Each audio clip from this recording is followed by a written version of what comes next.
Welcome into the latest edition of PL Express with Janusz Michallik and myself, Kay Murray. We're here to talk about the weekend that was, as always, in the Premier League. Manchester City, our Premier League champions again. We'll talk about what went wrong for Arsenal over the course of the season. We're going to touch on Manchester United and all the changes that Ten Hag has made for the better, but what still lies ahead for them. And did Liverpool blow it when it comes to the top four race? Let's get into all those topics, starting, Janusz, with Manchester City. Obviously, there's been a lot of congratulations this weekend for another title win for Pep Guardiola and his men. But the coach himself has said that he feels his time won't be complete at City if he doesn't win the Champions League with this side. Do you agree with that? I do. I think, this is a top one of, maybe top team in the world, right? Right now, at least in Europe. If you talk about Manchester City, the dynasty is clearly there in terms of Premier League. But overall, I think when you spend that sort of money, you have such a great squad. I think you need to confirm that. It doesn't change the fact that Manchester City are a great team. It doesn't change the fact that Pep Guardiola is a great team. He doesn't have to prove anything. He's won the Champions League with Barcelona, with arguably the best team ever, right? I mean, the way Barcelona played back then, won every trophy possible at the time. I mean, it compares itself only to the likes of Arrigo Sacchi and Milan and, some of the great Bayern Munich teams, I suppose. I don't even know if Manchester United is in that category. They are, however, because they also had a great Sir Alex Ferguson. Obviously, they've won the Champions League.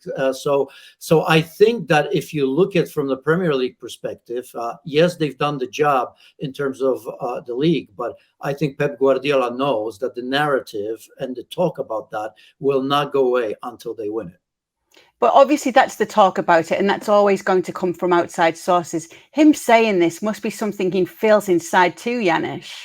Well, of course. I think when you have a project like this and when everybody, well, I don't know about everybody, but when you look at the way City play, it's breathtaking.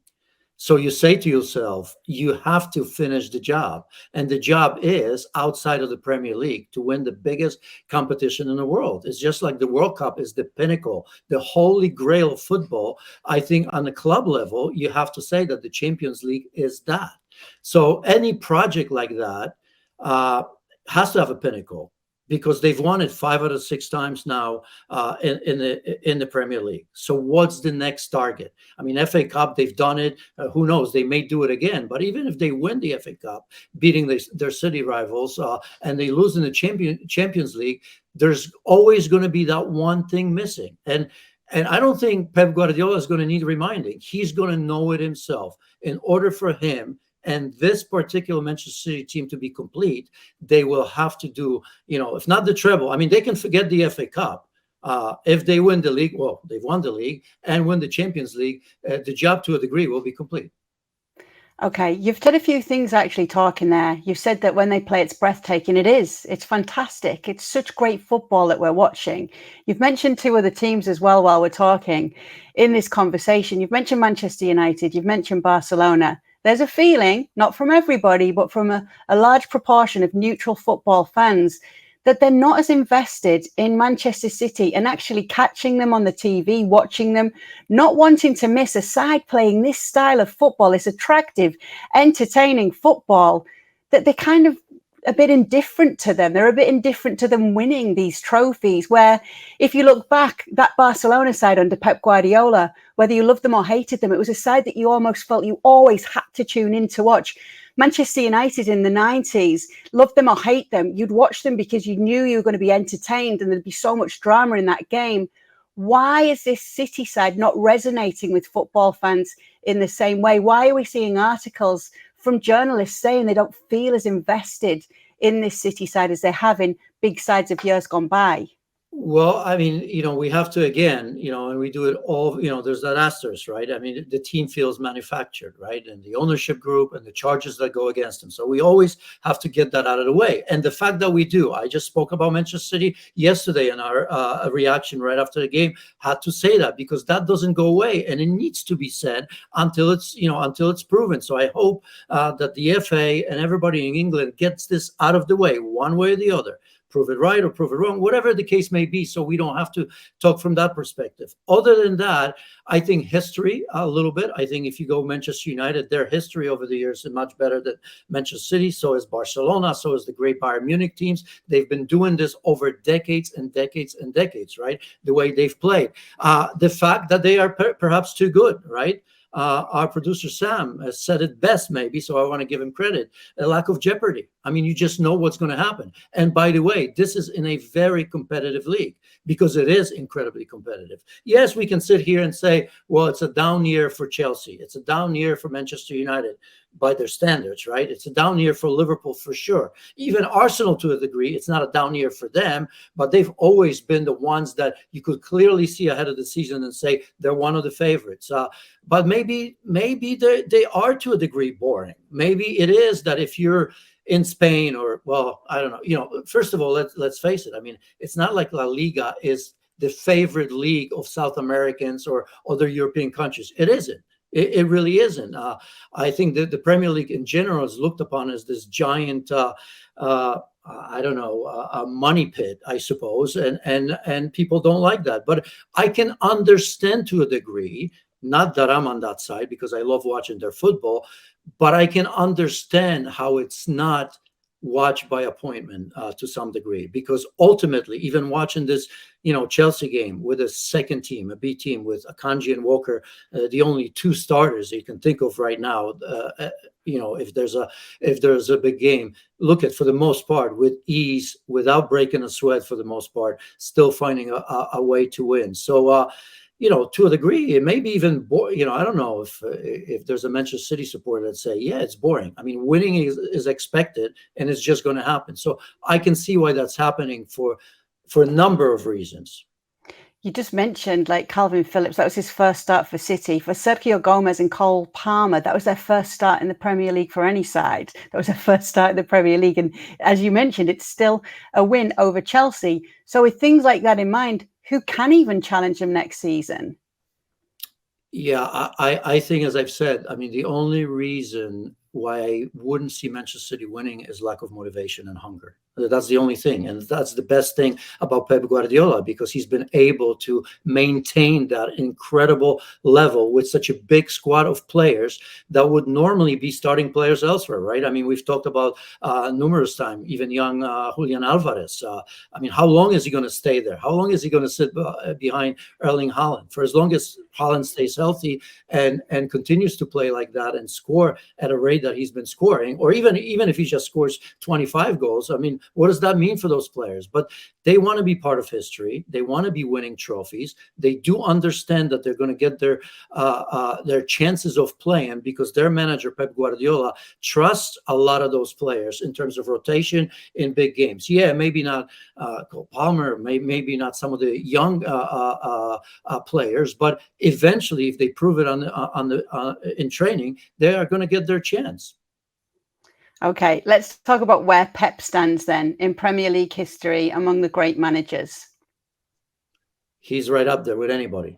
I mean, depending on what you like, and I don't want to compare Sir Alex Ferguson because I have so much respect for him, and the way Manchester United played at their best was just as breathtaking as watching Manchester City. But if you're talking about intricacies of football and how he's developed players, young, old, I almost want to say even the older players, how much he's made better players that are already great. How the way he challenges Kevin De Bruyne, for example, right? I mean, like Sir Alex Ferguson, there wasn't a player there that had a free ride. It didn't matter what the name was. So there are similarities between the two managers. That's why it's still so hard for me to put Pep up there, because I still feel that not just the Champions League, but maybe a couple more titles will put him at the same level as Sir Alex or maybe above him. But in terms of the way the team plays, the way players develop, he's second to none. Yeah, I suppose obviously money is always going to bring talent. That's inevitable. But being able to do what Pep's done to bring this brand of football, to manage them the way they do, because it doesn't always mean success, money, as we've seen many times in football. Let's talk about if he does win the treble. Where's the motivation for Pep then? Would he like a new challenge, or will he want to keep going with City and keep winning?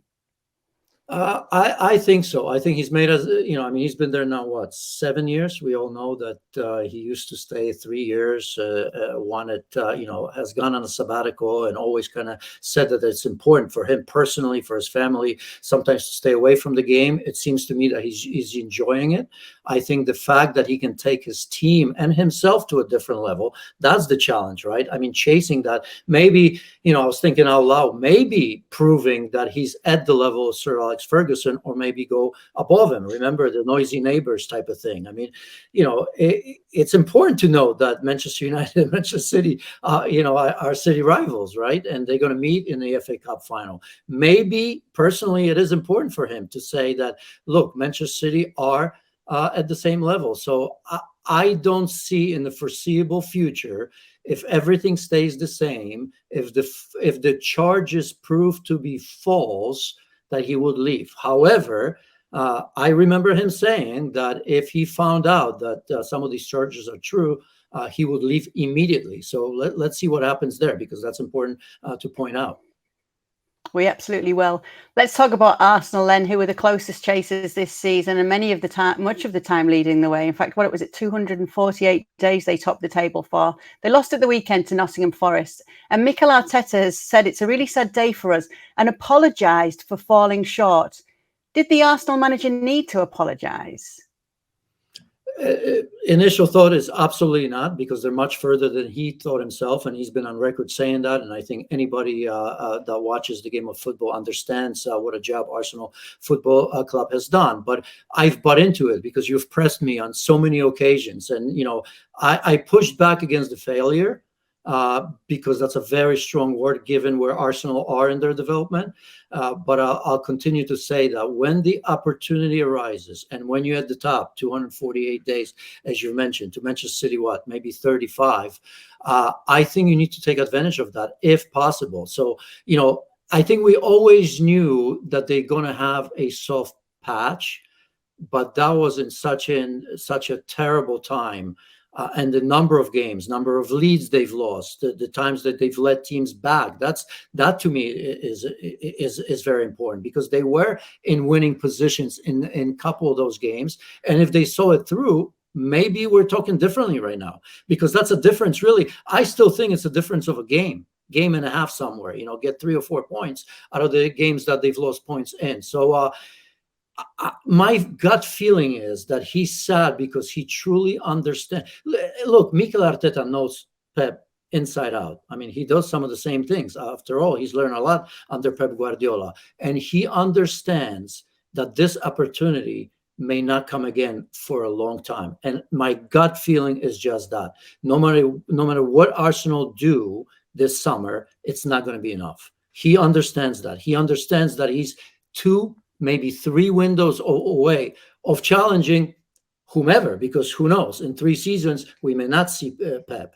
One thing is clear. I mean, to wrap up, I know we're on Arsenal, but if Pep leaves, we're going to see the same situation with Manchester City that we've seen with Manchester United and Arsenal when Arsene Wenger and Sir Alex Ferguson left, because that level of extraordinary talent as a leader of Pep Guardiola is going to be hard to find.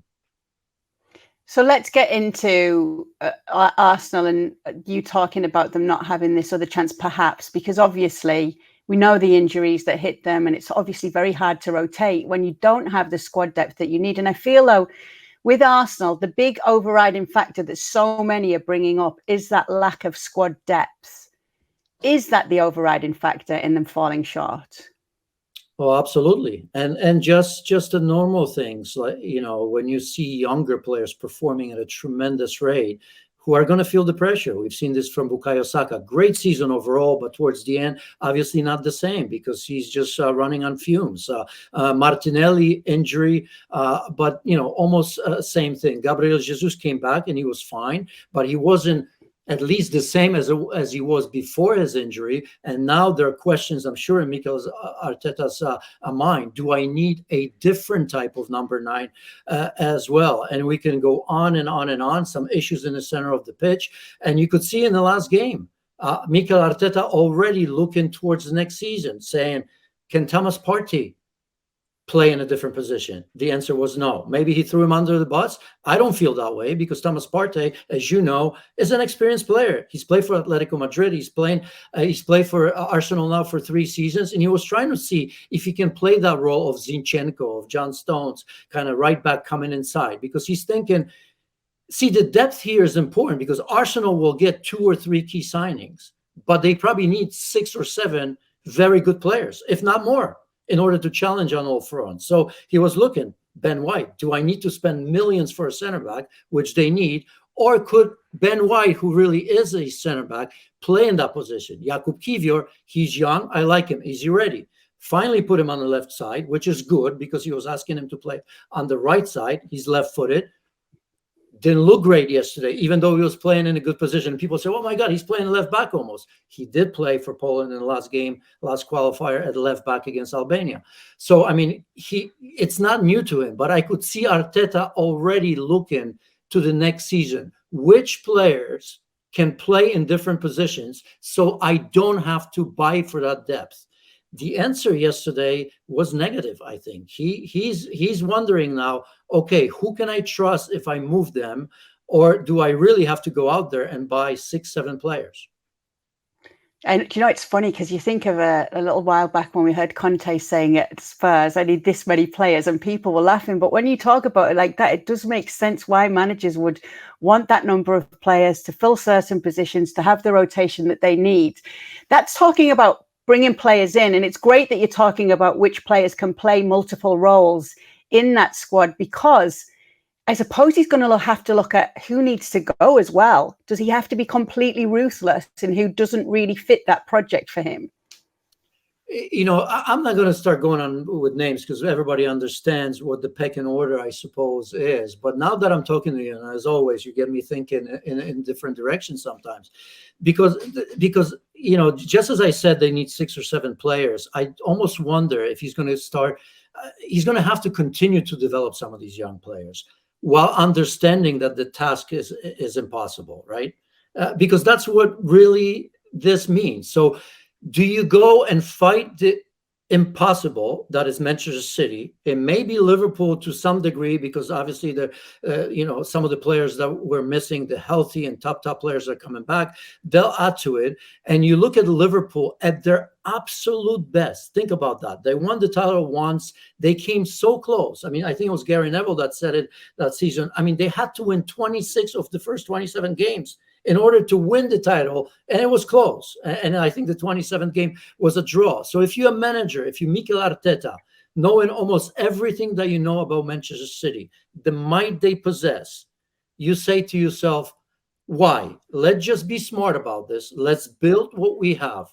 Let's make these players that I have better, very much the same way as Pep Guardiola does it. And over the course of 2 or 3 seasons, we may have a chance. So it's not the part of being ruthless, because ruthless with whom? I mean, let's face it. I mean, who are you going to be? Is there going to be name out there, one player that you're going to be ruthless with?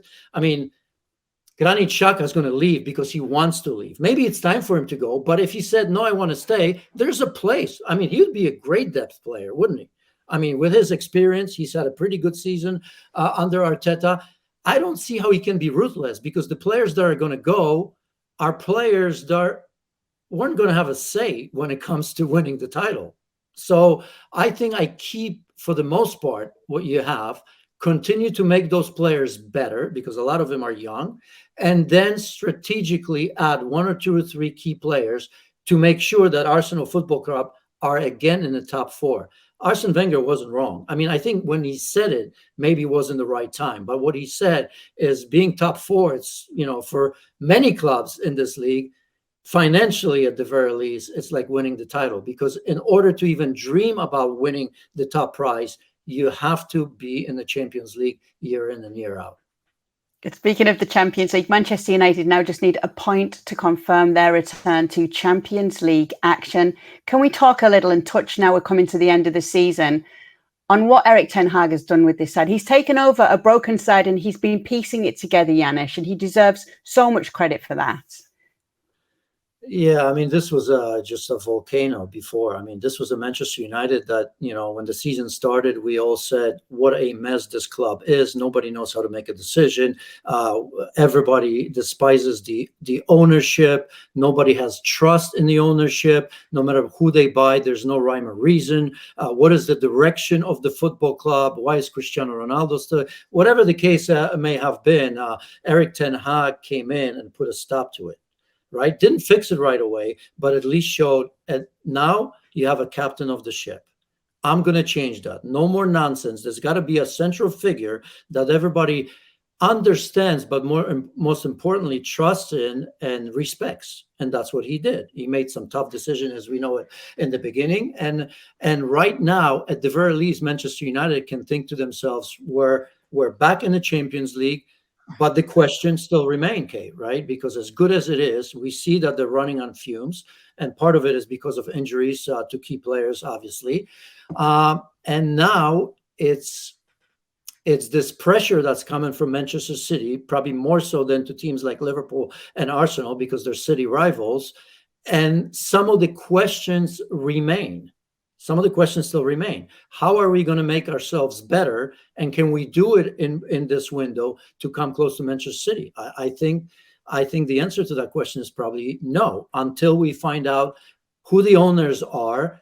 And we have to find that out very, very quickly, because if Manchester United don't get ahead of the transfer window, I think Manchester United is going to be, third, fourth, fifth best once again. Last question to you is about Liverpool and what you made of their season. Have they blown it this season when it comes to the top four, Janusz? Is that the way you'd describe it? Absolutely. I mean, with a little bit of bias, I think many of us still had Liverpool competing with Manchester City, maybe because we've gotten used to it, but we saw it early that that's not going to be the case. Key players were injured.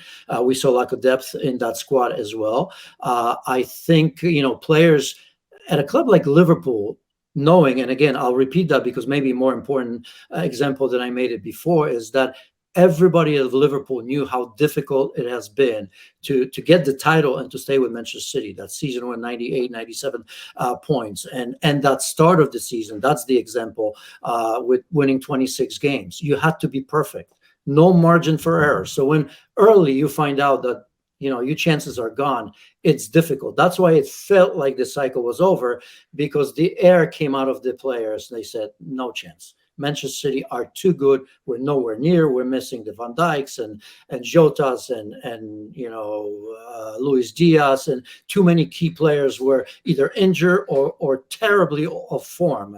Thiago Alcantara, Fabinho. So I just think that the season was blown.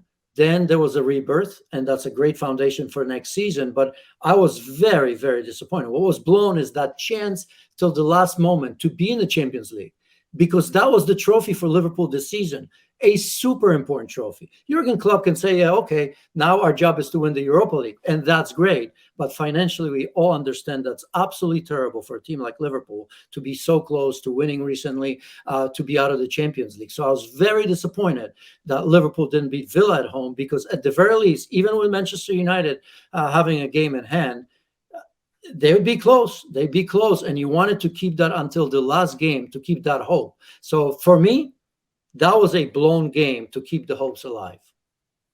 All right. Well, it's great to talk to you as always on PL Express, Janusz. We will be back next week. We will be doing it all over again. See you then.